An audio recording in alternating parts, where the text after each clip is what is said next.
News at 8। Supreme court ने 2009 के acid attack case में लंबित ट्रायल पर कड़ी नाराजगी जताई है। याचिकाकर्ता ने बताया कि 16 साल पहले हमला हुआ, लेकिन अब तक ट्रायल पूरा नहीं हुआ। सीजेआई सूर्यकांत ने कहा कि अगर राष्ट्रीय राजधानी ऐसे मामलों को संभाल नहीं सकती तो कौन करेगा। ये सिस्टम के लिए शर्म की बात है। कोर्ट ने सभी हाई कोर्ट से 4 हफ्ते में पेंडिंग एसिड अटैक केस का डेटा मांगा। याचिकाकर्ता ने ट्रायल में तेजी लाने की अपील की और बताया कि वो अन्य सर्वाइवर्स की मदद भी कर रही हैं।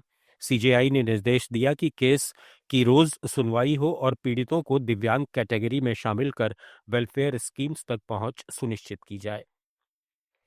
इधर बॉम्बे हाई कोर्ट ने दिल्ली विश्वविद्यालय के पूर्व प्रोफेसर हनी बाबू को 5 साल से अधिक समय जेल में बिताने के बाद जमानत दे दी है।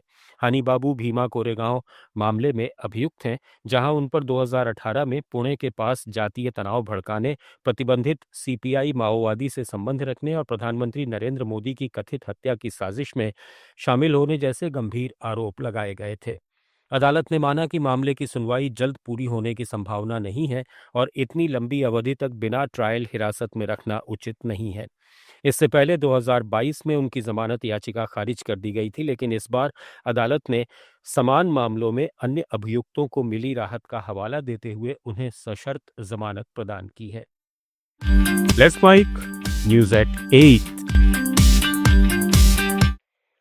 मध्य प्रदेश विधानसभा में वीआईटी यूनिवर्सिटी को लेकर हंगामा हुआ है। कांग्रेस विधायक और उपनेता प्रतिपक्ष हेमंत कटारे ने आरोप लगाया कि वीआईटी भोपाल छात्रों से एडमिशन के वक्त एक अनिवार्य कंसेंट बॉन्ड भरवाता है। इस बॉन्ड के जरिए छात्रों के ब्लड और यूरिन सैंपल जब चाहे लिए और स्टोर किए जा सकते हैं। ये छात्रों के अधिकारों का खुला उल्लंघन है।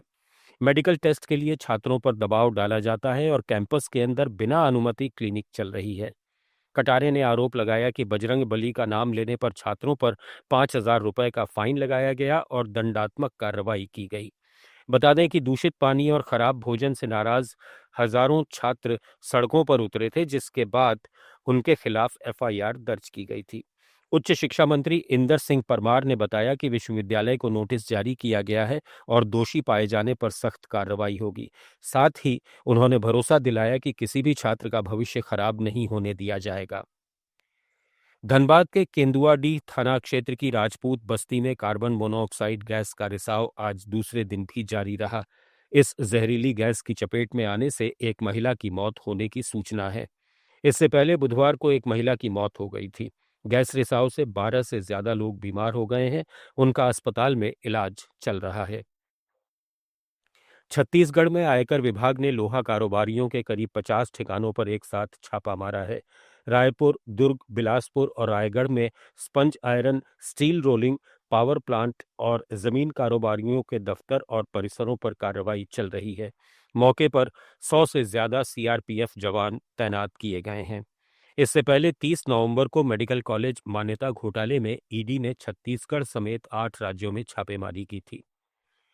गाजियाबाद के गोविंदपुरी मेन मार्केट में दिन दहाड़े एक बड़े ज्वेलर्स गिरधारी लाल सोनी की कैंची से गोद कर हत्या कर दी गई। घटना के समय आरोपी ने तमंचे से फायरिंग भी की, लेकिन मौके पर मौजूद भीड़ ने उसे पकड़ लिया और पिटाई के बाद पुलिस के हवाले कर दिया।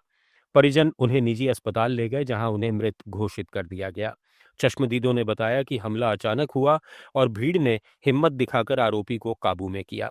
घटना से इलाके में भय और रोष फैल गया।